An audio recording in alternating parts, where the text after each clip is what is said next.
sahabat inovasi, jumpa bersama saya Yosi Fatrianti dari Badan Litbang Provinsi Sumatera Selatan dalam acara One Day One Innovation. Satu hari, satu inovasi, tiada hari tanpa inovasi. Pemirsa, saat ini inovasi menjadi sebuah keharusan. Dunia terus berubah, maka kita harus adaptif dan inovatif. Untuk menginspirasi, kami hadir dengan para inovator hebat dengan inovasi-inovasinya dalam acara One Day One Innovation. Pemerintah Sumatera Selatan dalam rangka meningkatkan kualitas pelayanan publik sampai saat ini masih terus melakukan pengembangan dan peningkatan guna memenuhi kebutuhan OPD maupun masyarakat. Untuk mendukung upaya peningkatan pelayanan publik ini, Gubernur Sumatera Selatan Bapak Herman Deru mencanangkan program One Agency One Innovation. Nah, di mana setiap OPD harus menciptakan satu inovasi, minimal satu inovasi di OPD mereka masing-masing. Nah, dan tentunya ini menjadi tantangan tersendiri bagi para ASN untuk membuat minimal satu inovasi di OPD mereka. Nah, berkenaan dengan hal tersebut, telah hadir bersama kita Bapak Bonaventura Firman MSc dari Dinas Kehutanan Provinsi Sumatera Selatan dengan judul inovasinya Sijadas. Nah, apa itu Sijadas? Baik, langsung saja kita sapa Bapak Bonaventura Firman MSc. Ya, apa kabar Pak? Baik dan sehat Mbak. Ini saya panggilnya Pak Firman saja. Pak Firman saja. Oke, baik. Pak Firman sehat ya? Ya, sehat. Iya. Tetap menjalankan prokes kesehatan ya tentunya ya. Oke. Nah, judul inovasinya Sijadas. Iya. Nah, ini sahabat inovasi pasti penasaran ya Pak, Sijadas ini apa ya Pak inovasinya? Bisa diceritakan latar belakangnya seperti apa? Ya, baik Mbak. Jadi sebagai gambaran awal Mbak ya, Sijadas ini sendiri nama awalnya itu sebenarnya geoportal basis data kehutanan. Jadi terkait dengan pengembangan basis data spasial yang ada di Dinas Kehutanan sendiri. Jadi terkait latar belakang tadi ada beberapa hal-hal yang membuat kenapa kita sekarang mencoba mengembangkan sistem ini di Dinas Kehutanan. Jadi pertama itu karena sebenarnya pembangunan di bidang kehutanan sendiri hampir 90% itu berbasis pada keruangan, berbasis pada data spasial. Nah, jadi seluruh kegiatan kehutanan maupun data-data terkait yang dibutuhkan oleh publik yang bersifat spasial kita kumpulkan di sini, Pak. Karena selama ini yang menjadi permasalahan apabila ditanya terkait data-data spasial, jawabannya pasti ada. Tetapi sewaktu diminta data itu tidak tahu di mana. Jadi dengan sistem ini kita mencoba menjadikan satu semacam data center, Mbak ya. Kita mengumpulkan data-data terkait pembangunan kehutanan menjadi satu tempat. Ini juga terkait dengan kebijakan pemerintah One Map Policy. Jadi terkait data-data harus ada satu wali data dan satu yang bertanggung jawab penuh terhadap data-data tersebut. Nah, terkait hal latar belakang yang lain juga, ini kita lihat sekarang perkembangan teknologi, terutama terkait dengan pengembangan website, WebGIS yang kita kembangkan di Indonesia. Kami melihat peluang di sini bahwa sistem informasi ini dengan teknologi yang ada bisa dikembangkan lebih lanjut. Barangkali latar belakangnya kurang lebih seperti itu. Oke, jadi melihat hal-hal tersebut, itulah yang menjadi Bapak sebagai inovator melakukan inovasi di sistem informasi jaringan data spasial kehutanan ini ya Pak ya? Iya. Nah, jadi, apakah inovasi ini maksudnya ada seperti inovasi yang ada di kementerian atau Bapak mengembangkannya lebih detail lagi atau seperti apa Pak? Iya. Jadi kalau dalam sistem ini sendiri sebenarnya bukan inovasi yang murni sekali Mbak, karena memang awalnya di beberapa kementerian di pusat seperti contohnya dari Kementerian ATR, kemudian Bappenas dan Kementerian Kehutanan itu sudah mengembangkan WebGIS Mbak ya. Jadi sistem informasi geografis yang berbasis pada web. Kita sendiri mencoba mengadop rumah besarnya, prinsip dasarnya, dan kemudian kita kembangkan di sini untuk data-data yang lebih detail. Jadi kalau data-data yang di Kementerian Kehutanan sifatnya dia makro, untuk yang kita kembangkan di sistem ini kita sifatnya sudah mikro. Jadi data-data yang ada kita kumpulkan dari masing-masing unit pelaksana teknis kementerian yang ada di Palembang maupun dari unit pelaksana teknis kita Dinas Kehutanan yang ada di Provinsi Sumatera Selatan. Oh, jadi memang ini adalah pengembangan dari inovasi WebGIS, Mbak. Iya, sistem informasi yang sifatnya makro, Pak. Kita kembangkan untuk di provinsi ini yang lebih detail lagi ya, Pak, ya datanya. Jadi memang ini sesuai juga dengan kebutuhan OPD-OPD terkait tentunya ya, kebutuhan daerah juga. Nah, dalam penciptaan inovasi ini, Pak, berapa orang yang terlibat? Dalam membuat inovasi ini kemarin, Mbak ya, sebenarnya awalnya yang punya inisiatif dari kita, kemudian terkait dengan pengembangan kita kemarin mencoba menggait NGO yang ada di Palembang, jadi World Resources Institute WRI Indonesia yang ada di Palembang.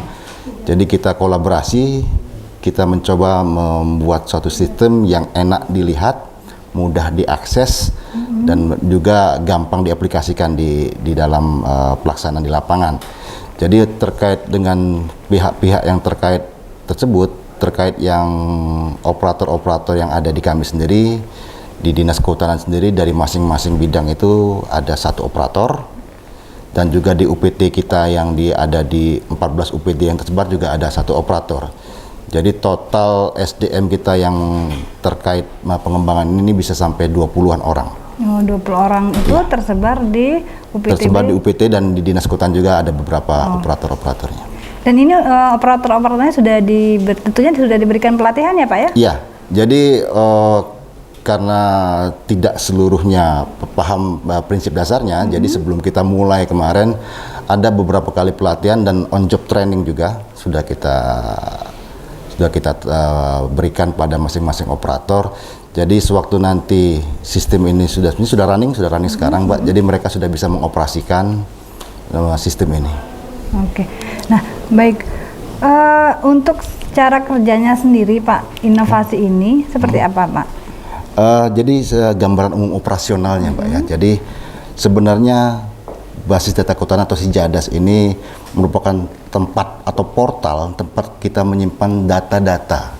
Baik data-data dasar yang diberikan oleh BIG, Badan Informasi Geospasial, juga ada data-data dari Kementerian Lingkungan Hidup dan Kehutanan, ada juga data-data hasil kegiatan kita di lapangan, dan data-data lain yang terkait.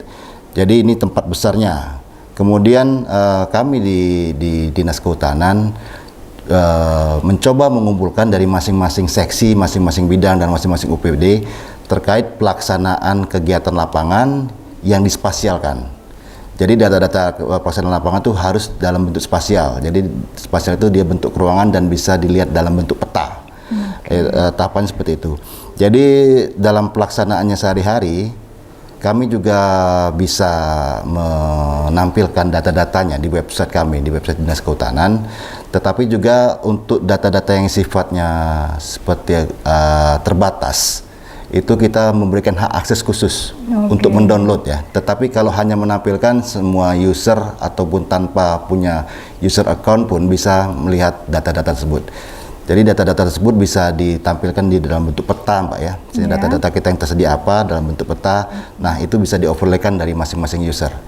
Nah, kedepannya sendiri untuk yang sistem geoportal basis data kehutanan ini sendiri, ini akan mensupport beberapa sistem informasi yang lain. Jadi Dinas Kehutanan itu sudah mengembangkan juga si pakar hutan. Ini terkait dengan masalah kebakaran. Jadi monitoring kebakaran, Mbak ya. Nah, data-data yang ada dalam sistem si pakar hutan ini, dia mengambil data-data dari geoportal ini. Jadi mereka tidak membuat data baru lagi. Terintegrasi, ya, Pak ya? Terintegrasi. Ya. Kedepannya juga Dinas Kehutanan mau membuat sistem informasi yang lain itu terkait dengan perhutanan sosial dan resolusi konflik. Ini sedang kita rancang, Pak. Tapi konsep dasarnya kita menyiapkan wadah dasar data-datanya dulu, baru kemudian data-data itu bisa dipakai untuk sistem informasi yang lain. Oke, jadi memang kita sebagai rumahnya ya, Pak ya? Iya, rumahnya. Nanti bisa terintegrasi dengan aplikasi-aplikasi yang lain gitu ya. Nah, dalam aplikasi ini, Pak ya, SIJADAS ini, data-data apa yang tersedia? Iya. Baik, dari ada beberapa tematik besar ya. Kalau dia sampai ke detailnya banyak sekali datanya, tapi barangkali terkait dengan tematik yang besarnya, pertama itu terkait data dasar. Data dasar ini sendiri itu dikeluarkan oleh Badan Informasi Geospasial (BIG) seperti jaringan jalan, jaringan sungai, kemudian toponimi, ini termasuk dalam kategori data-data dasar. Kemudian selain data dasar tadi juga ada terkait masalah perencanaan kehutanan. Yang termasuk dalam kategori perencanaan kehutanan ini seperti contohnya peta batas kawasan hutan. Kemudian peta yang terkait dengan perkembangan pengukuhan kawasan hutan. Nah, selain dari dua tadi, data dasar, kemudian perencanaan, ada juga terkait tata hutan. Data tata hutan ini sendiri kita kumpulkan dari masing-masing UPT-TD kita di daerah, yang 14 tadi. Mereka telah menyusun tata hutan, jadi rencana pengembangan hutan ke belakang, ke depannya seperti apa, mereka sudah susun dan data itu juga dimasukkan dalam data sini. Selain 3 tadi, banyak lagi yang lain, Pak, terkait juga dengan perlindungan, kemudian kebakaran, Pak. Jadi untuk kebakaran ini sendiri kita sudah running, Pak ya. Sistem turunan dari kami ini yang kebakaran ini sudah running sekali. Mereka bisa mengakses data hotspot harian dan sampai data hotspot harian bisa diidentifikasi apakah data ini berada dalam kecamatan mana, desa mana, kemudian apakah ada pemegang izin di sana, kemudian bisa dilihat juga kondisi fisik tanahnya apakah bergambut atau tidak bergambut. Selain itu juga ada juga data rehabilitasi terkait penghijauan segala macam, Pak. Barangkali gambaran garis besarnya seperti itu. Oke, jadi memang tapi data ini terus diupdate ya, Pak ya? Iya, diupdate. Nah, ini kalau data update ini berapa tahun, Pak? Data update tergantung dengan perkembangan, Pak. Jadi sebagai contoh, kayak data kawasan hutan itu yang dikeluarkan oleh kementerian itu setiap tahun mereka akan mengeluarkan data perkembangan pengukuhan tahunan. Ada juga yang data setiap 6 bulan sekali, sebagai contohnya kalau dia peta indikatif perhutanan sosial, kemudian peta indikatif penundaan izin baru, itu setiap 6 bulan sekali. Sedangkan terkait data pembangunan kehutanan, ini tergantung pelaksanaan kegiatan lapangan, Pak ya. Jadi seandainya ada satu UPTD yang telah melaksanakan misalnya identifikasi permasalahan, data itu langsung diupdate. Oke, jadi memang kita terus melakukan updating, Pak ya, untuk data-datanya ya. Iya. Oke. Nah, kembali tadi Bapak mengatakan bahwa ada beberapa data yang harus menggunakan hak akses. Iya. Nah, ini bagaimana, Pak? OPD ya, ini pasti untuk OPD ya, Pak ya? Iya, untuk OPD. OPD terkait itu mendapatkan hak akses. Apakah harus mengajukan surat atau seperti apa mekanismenya? Iya, Pak. Untuk mendapatkan hak akses biasanya mereka mengajukan secara tertulis. Jadi secara tertulis mereka minta data terkait batas kawasan hutan, terkait raw datanya, Pak ya, data dasarnya, data mentahnya. Kalau data dalam bentuk peta bisa langsung di-overlaykan di sistem langsung. Tetapi kalau mereka minta raw data atau data mentahnya, mereka harus berkirim surat ke kita. Dan nanti kita akan membuat account untuk mereka dan memberikan username dan passwordnya. Oke. Ya. Jadi memang kalau untuk raw datanya memang itu kan lebih spesifik ya, Pak ya, data mentahnya itu. Jadi memang dikasih hak akses passwordnya dan ya username-nya. Nah, kalau sejauh ini Pak, OPD mana yang sudah menggunakan inovasi ini? Yang paling sering menggunakan inovasi ini sebenarnya dari PUPR terkait batas kawasan hutan, kemudian juga kita kemarin dengan Bapeda terkait masalah Bumandala, kemarin penghargaan Bumandala, dan yang turunannya kayak tadi yang masalah kebakaran hutan itu BNPB juga mengambang dan kepolisian sebenarnya. Jadi kepolisian juga bisa memantau sekarang lokasi-lokasi kebakaran dan bisa mengambil tindakan preventif maupun represif dari data-data yang kita berikan itu tadi. Oke. Nah, ini kan sudah berlangsung lama ya, Pak ya? Ya. Kurang lebih hampir 4 tahun. Iya, 3 tahun, Pak. 3 tahunan ya, Pak ya? 3 tahunan. Nah, bagaimana respon pengguna inovasi ini, Pak? Apakah masih ada terdapat kendala dalam implementasinya? Ya, dalam pelaksanaan sendiri masih banyak kendala, Mbak ya, terutama waktu kita pengembangan. Jadi kita harus juga mengingatkan teman-teman kita yang ada di UPTD supaya mereka selalu memberikan update data. Ini yang menjadi masalah kadang-kadang. Jadi harus kita ingatkan dulu, baru kemudian mereka mengupdate data. Terkait kendala-kendala yang lain untuk pelaksanaan sendiri, barangkali terkait masalah pemeliharaan, Mbak ya. Tapi ini juga sudah terpecahkan dengan adanya Dinas Kominfo, di mana server kita bisa terawat dengan baik di sana. Kemudian terkendala masalah yang lain untuk masalah akses sepanjang ini belum terlalu ada masalah, Mbak. Oke, jadi memang pada saat mulai Pada saat kita memulai itu yang paling banyak tantangannya. Tantangannya Pak ya. Iya. Nah tapi sejalan iring waktu sudah teratasi. Iya, sedikit-sedikit mulai ada jalan keluar, sedikit aja jalan keluar. Oke. Nah yang paling utama itu yang masalah servernya Pak ya. Sekarang Masalah udah, server ya. sudah ada Dinas Kominfo ya. Jadi pada awalnya dulu karena kami mengembangkan sendiri, server itu kami letakkan di kantor kami, dan barangkali karena kami bukan orang yang sangat paham terkait masalah ini ya, teknologi informasi dan komputer, barangkali kondisi ruangan tempat penyimpanannya kurang sesuai, jadi cepat rusak servernya, sampai berapa kali harus kita upgrade lagi. Ya, dengan adanya Dinas Kominfo yang memang punya ruangan khusus untuk server kami titip di sana dan memang terawat sampai sekarang.